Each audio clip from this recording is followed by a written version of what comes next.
Hola, buenas, welcome, my mate addicts and yerba hooligans. Welcome back to another episode of Mateina, the show where we step into the culture, the taste and the stories of yerba mate from all around the world. I'm your host, Thomas, and today we're jumping head first into a brand. Yes, we're starting with the yerba of the week review.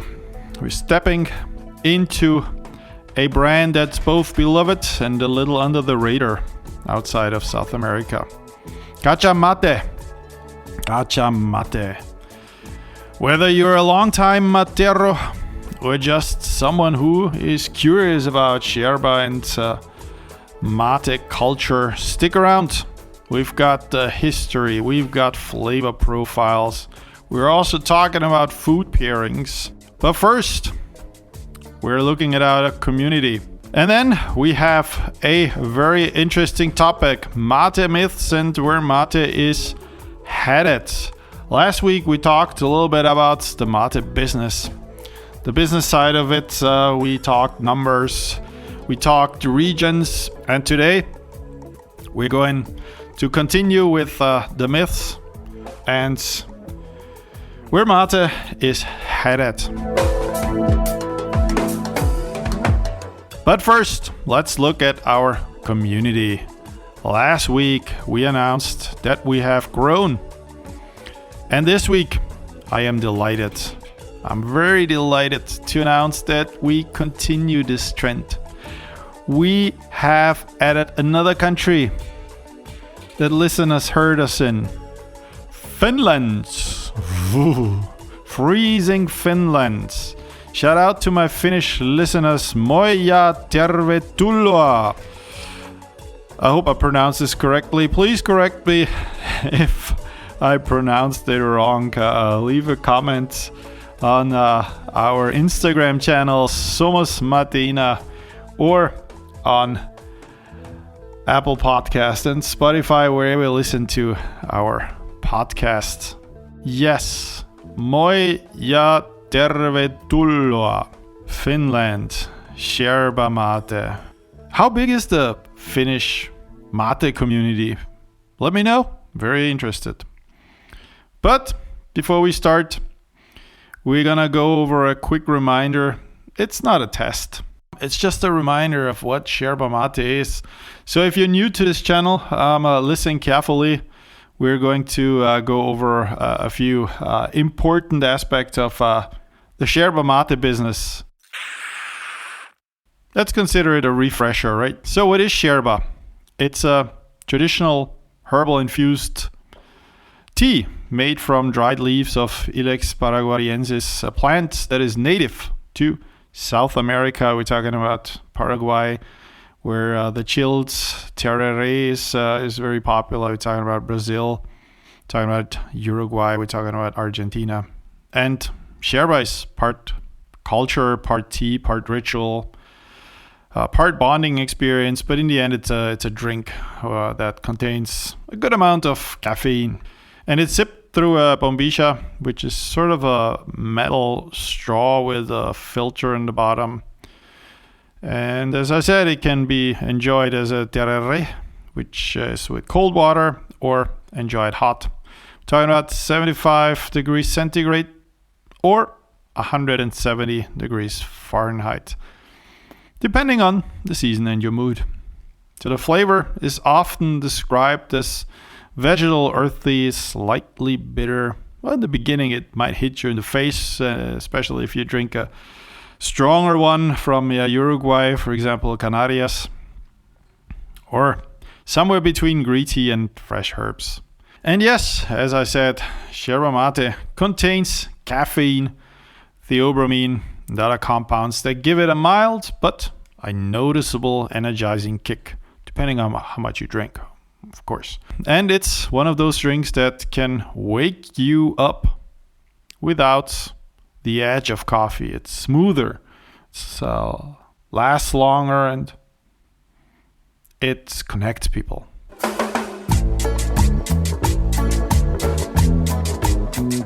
Yeah, so much about mate and its culture. That was yerba and yerba mate in a nutshell. But let's continue and start with our show today. Cachamate. We're talking about roots, the brand, philosophy, where it grows, what it does to you, what it looks like, what it tastes like, and everything in between. But first, maybe you can already hear it.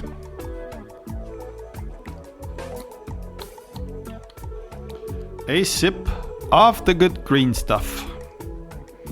My yerba of today is not Cachamate, unfortunately. It is Canarias. So we're going Uruguay today. We're going to Uruguay. What a delicious sip. I have to adjust my microphone. It almost fell down on me after I took the sip, but delicious, delicious. It's just delicious. Cachamate. It's Argentinian, but drinking Uruguayan yerba, but we're talking about Argentina today. The focus is Argentina. Cachamate is a brand that hails from Argentina. Yeah.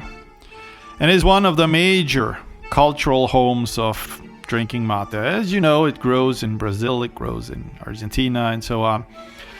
The brand is produced by Cachamate S.A. It's in the region of Santa Fe, a part of the country where quality yerba mate has been grown and crafted for generations. But what sets Cachamate apart? And that's the focus on creating distinct blends that suit different tastes and moods. Their philosophy, according to the brand itself, you can find it on their website, is to break the myth that all yerbas are equal or the same. They aim to craft unique experiences by combining high-quality mate leaves with carefully chosen herbs, balancing tradition with flavor exploration. Instead of just one classic mate, you'll find Cachamate in different styles. If the traditional one, the more herby one, fruity ones, even coconut infused. Each one aims to highlight more than just bitterness. It brings out aromatic notes, smoother finishes, and softer profiles compared with some of the more rugged yerbas. Well, what can you expect from it, right? So if you drink it, what does it taste like? And we'll have to differentiate between the traditional one, the yerbas serranas, which is the mixed herbs, Cachamate and naranja. It's more of a citrus one, the coconut one, and so on. But let's start with the traditional Cachamate, the Cachamay. Isn't that a beautiful sounding name? Cachamay. This is the classic pure yerba mate, where nothing is added. It's balanced, it's earthy, with authentic, smoky, vegetal characters that you just expect from Argentinian mate. Enthusiasts say it's harmonious and not overly aggressive, which I would agree, though opinions vary on stimulation intensity. Some note it feels slightly less intense than other Argentinian mates, especially in terms of bitterness and punch. And I agree with that too. It is not the best to start with because it has some intensity, but it's a good one to continue to venture out and explore new flavors. Then we have the yerbas serranas and mixed herbs, which blends and combines mate with pennyroyal, mint, lemongrass, sage, and other herbs that contain good aromas. And all of these add freshness and complexity. It's minty, it's cool, and it's a little sweet and bitter in balance. Sounds almost like an Asian one, right? Sweet and bitter. It's more like sweet and sour in Asia, but sweet and bitter in Argentina. So, my friends, I've heard that Blends often are described as a lighter, friendly flavor than the typical pure mate. Aromatic in the nose with herbal brightness on the palate. These versions are ideal for people who find traditional mate too grassy or just astringent at first. And then we have the ones that are nicely flavored, for example with naranja. Naranja. It contains real orange peel and citrus zest mixed into the yerba, which gives it a brighter and fresher taste with citrus notes that make the brew feel a little bit edgier but sweeter and more accessible for beginners. And it's perfect for those who like just a refreshing twist throughout their day without losing the mate identity. And then there's the coconut one, Cachamate Coco. It's a fun one. It tastes like a tropical cake. Coconut notes here and there. They are subtle and creamy. They're giving it a mellow, softer character. Some drinkers love it as an entry point of flavored yerbas, especially when chilled, because it's less bitter and it's a touch of the exotic world of yerba mate. Yeah, naranja, coco, depending on what you want. There's a lot of flavors, or you just go with the traditional Cachamate.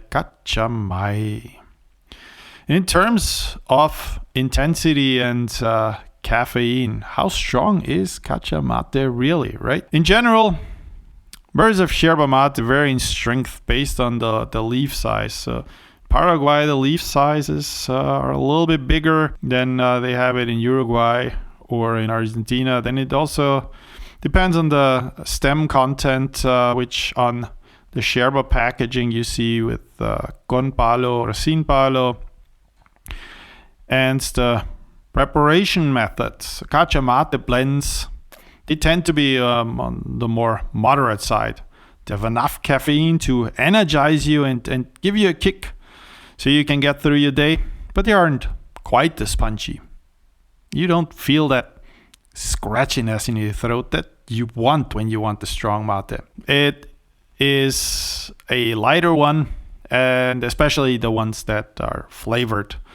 They are smoother sips with a gentle intensity. They're perfect for mate sessions that are a little bit longer, and if you want to drink on your gourd, if you have a perfect sized gourd and you fill it up, and 3/4 or 2/3 of your gourd, and then it can get you through half a day or so. But classic mates will still deliver the earthy, slightly bitter kick than you expect from the mate culture. So to summarize it, the flavored ones are lighter and easier to drink. If you want a little bit more of a kick, then you go with the classic Cachamate. And what is good? To eat with it. So what if you get hungry? What if you are on lunch break? Yerba mate is versatile. Yeah, there's a lot that you can eat with yerba mate, and it will enhance the taste. For example, the classic Media Lunas.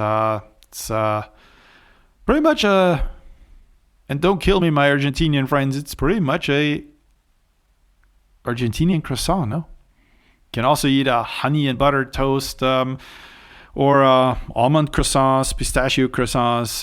You can also drink your Cachamate when you eat fruits. Although I would say fruits always go well with a tereré, with the cold version. Or you go with just savory snacks like a cheese board, olives, crackers, focaccia.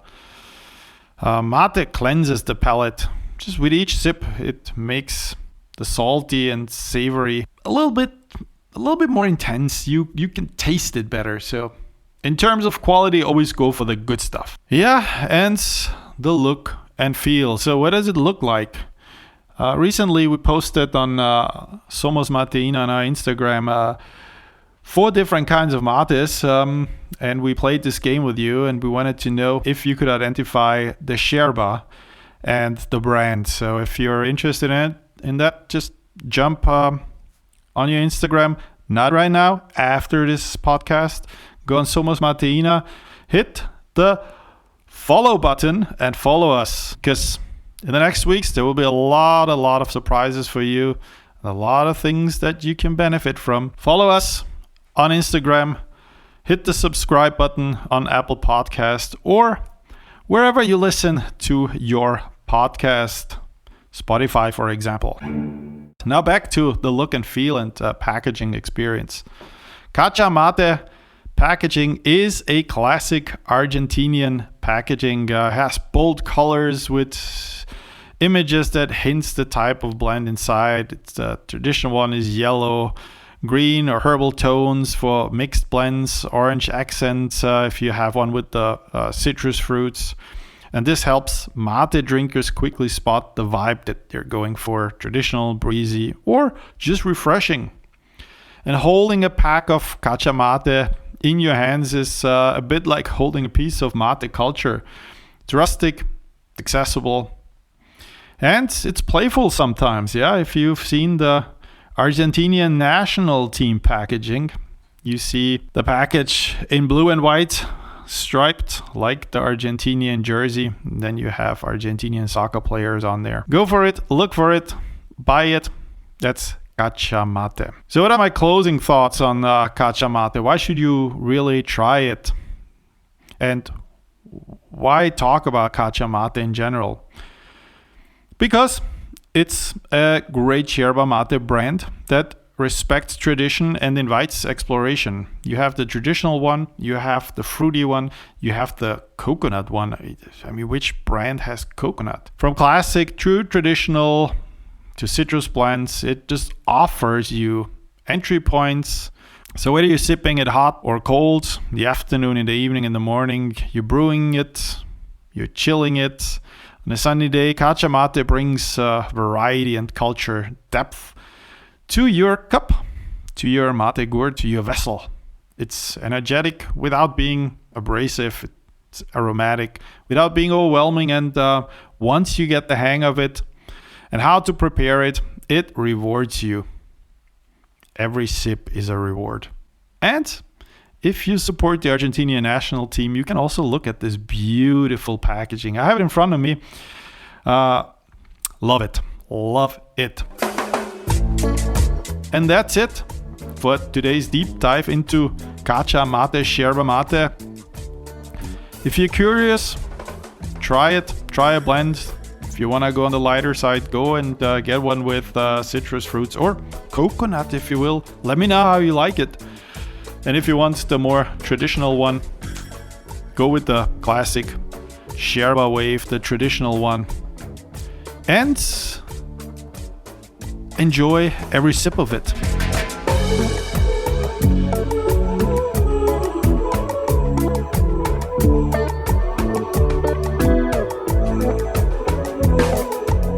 And with that, my friends, we are going to move on to the mate myths and its future.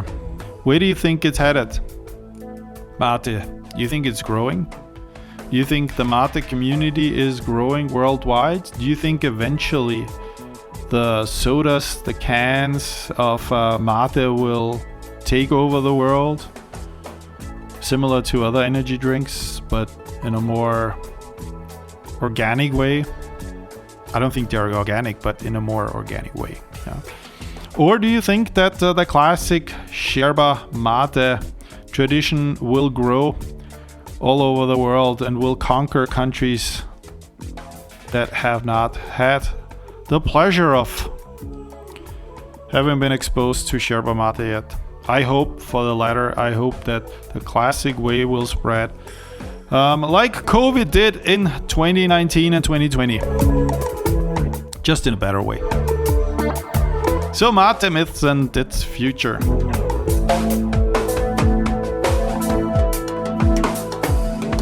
What can I tell you about this?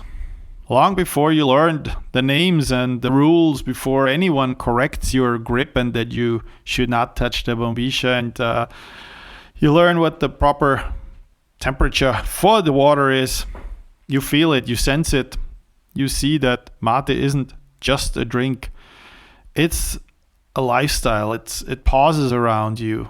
It makes you tranquilo. It makes you relaxed. It gives you the energy that you need to get through your day, but it also gives you some peace and quiet inside of you. It's a pause. And somewhere in that pause and maybe silence, sometimes superstition is born, but not that dramatic kind. There is no curses or omens or anything that is carved in a stone.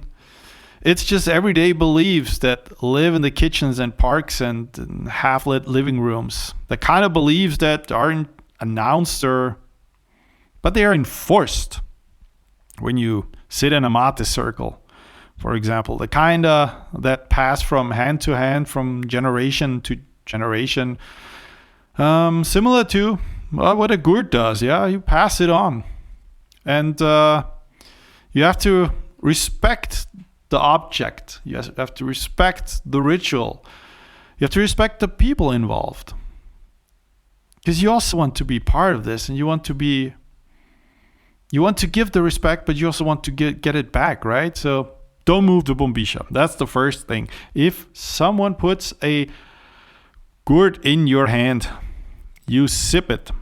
You don't touch the bombilla. Don't move it around. You don't steer. This is not a cappuccino or something, right? Just sip on it. And don't rush it. Really, take your time when you sip it. When you pour it yourself, take your time. You don't need to rush anything. You don't need to do it immediately. Just enjoy it. But don't let it sit too long, because then it loses its flavor. Yeah, and don't forget to breathe in between, like I just did. As you can hear the excitement when I talk about mate, maybe you can hear the excitement in my voice. But those are things that no one tells you first, right? Not to touch the bombilla. So you sit in your circle for the first time and you do that. That's not a good thing. So that's why you're listening to my podcast, probably, because here we are giving you some insights on what to do, what not to do. And as you go, you will learn it yourself. And then one day, the student will become the teacher, and you will teach someone else to drink mate, because there's nothing more beautiful than to pass on the scepter, or in our case, the gourds, to someone else and show them the mate world. But let's talk a little bit more about the bombilla, since we've already started about it. It's a thin metal straw that becomes quite the center of power in any mate circle. Whoever pours controls, I guess, right? It's the cebador that pours, and he controls everything in that circle. Not in a loud or in a domineering way, but he decides how to pour, the tempo, and everything else. He decides when the round ends. He also hopefully has the right temperature of water that you pour. So touching the bombilla is a no-go. We know that now, right? And then there's another word that you probably say a lot, and you should say a lot, because it's very polite to say it. But sometimes it can be almost insulting. The word thanks or gracias. It is soft, it is polite, it is actually harmless. But if someone hands you the gourd, you drink it, and you hand it back after you drank it, and you say gracias or thank you, or I don't know what it is called in Finnish, let me know. That means you don't want anything anymore. And if they just handed it over to you for your first couple of sips and you hand it back and you say thank you, gracias, they might think you don't like it. So gracias is something you say when you're finished. You don't want any more mate at all in that circle or in that group of people that you are. So saying it too early can feel like a rejection. Saying it too late, however, can feel like you're overstaying, but I don't think that happens in Argentinian culture. Argentinians are such kind and gentle people. They are so welcoming and helpful. Sorry, I had to say this. So they're probably not and will never ever make you feel like you're overstaying or intruding or imposing. Yeah, bombilla and saying thank you. And over those times, these small rules, they turn into beliefs. Yeah, sort of like when you prepare a mate. You pour in 2/3 of yerba into your gourd. You shake it to get the polvo, the dust up. Then you tilt it to the side, and you pour it with a little bit of cold water. Then a little bit of warm water. You put the bombilla in. You make sure that you close the top part with your thumb while you put it in, so no water can go in and clog the bombilla. And then you pour water. But if you don't do it that way, it also works, right? But people may tend to think that it's not the right way, and when it's not the right way, it doesn't work. I'm air quoting work. So just follow the rules, because eventually they won't be rules anymore. They are just something that you enjoy doing. So when you get up in the morning, you take your gourd, you appreciate your gourd, whether it's wood, madera, or whether it's a typical calabash or glass or stainless steel, whatever you drink out of, or a huff of a cow, poor cow. Enjoy it. Enjoy the process. Because mate becomes a way of reading the day. So, yeah, that is a little bit about the rules and traditions and myths of mate, I guess. But when you look back in Guarani folklore, yerba mate was a gift. It was a gift from the gods to the Guarani people. A plant given to humans for companionship. In some versions of the story, mate is created specifically to cure loneliness. And it does, right? Because it brings people together. And even back then, people knew that. In others, it's a reward for kindness, for protection and generosity. But either way, mate enters human life already charged with meaning, right? Already sacred. And that sacredness lingers. Even now, you can see it in how people treat their gourds, how they season them carefully, how they clean them, how they react when a gourd cracks. Some people refuse to throw old gourds away. They're choosing to fill it up with dirt and put a plant in there, which is beautiful, right? Others believe you should never gift an empty gourd, that it must be filled with some abundance of something. These aren't beliefs you'll find written down. They're lived, they're passed along, half joked about, half believed, but always respected, just enough not to test them. It's about noticing the temperature of the water, the mood in the room, the way time stretches when people sit together. Time flies by without rushing. Mate teaches that some things don't need to be optimized, they need to be felt. And for a long time, mate existed almost entirely inside that world. A very slow one, a very almost spiritual one. It's a shared world. And then the world sped up. Mate left the circle, entered the market. It was bottled, canned, flavored, branded. It started promising energy, focus, and performance. Just go to any gas station, you'll find mate in cans there. It moved from being something you did together to something you grab on the way and move on. And for a moment, it seemed like the old beliefs might disappear. No bombilla to protect, no cebador to respect, no shared rhythm to interrupt. But something interesting happened instead. New beliefs are formed. So, not everything that is new is bad. People started arguing fiercely about brands, about origin, about whether mate should be smokies or smooth, wild or cultivated, organic or not organic. They debated water temperature with almost scientific precision. They cared deeply about where the yerba came from, how it was grown, and who was paid for it. Sustainability became the new mythology. Forest-grown yerba versus monoculture. Ethics versus efficiency. People began to believe that mate grown with care felt different. maybe the God aspect comes in here a little bit. And then it carried something intangible, energetic, intentional, with a lot of integrity. In another era, that might have been called superstition. Now it's called values. At the same time, mate found its way into digital spaces. People began drinking together across screens. Look at the years of COVID. Long video calls where mate was poured and refilled in different countries at the same time. Streamers sipped mate for hours, letting the ritual structure conversations with strangers they'd never met. The gourd was no longer shared. It was the rhythm that was shared. Even alone, mate retained its power to slow time, to create a pocket in the day where multitasking felt inappropriate, where scrolling paused, where presence returned, even sometimes just briefly.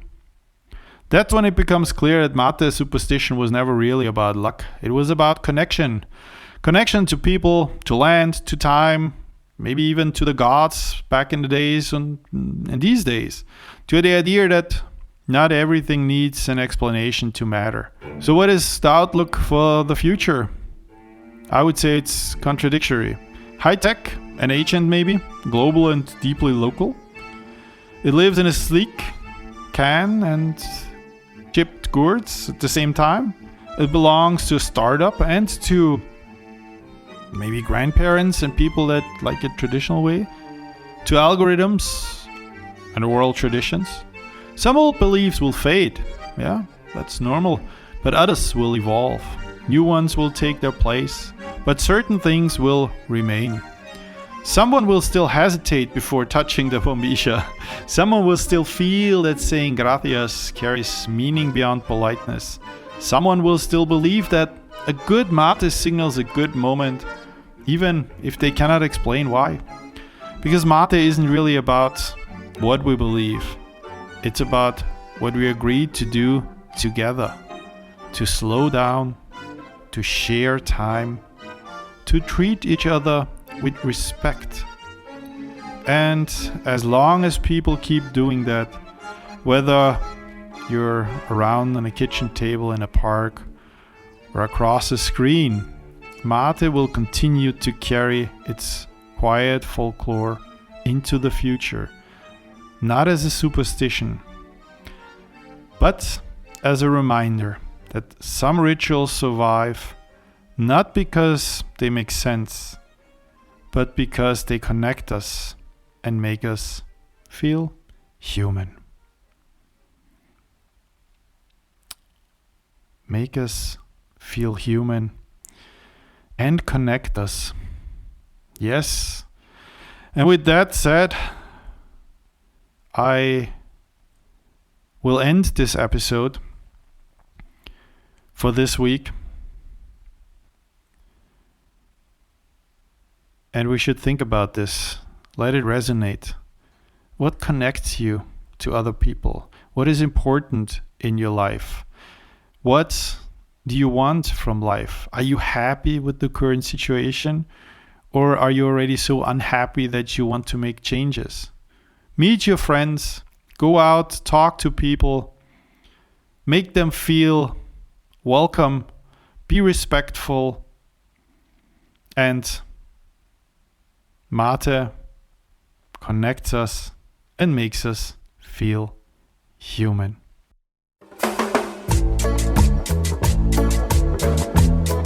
That was episode number 9 of Mateina, powered by Somos Mateina.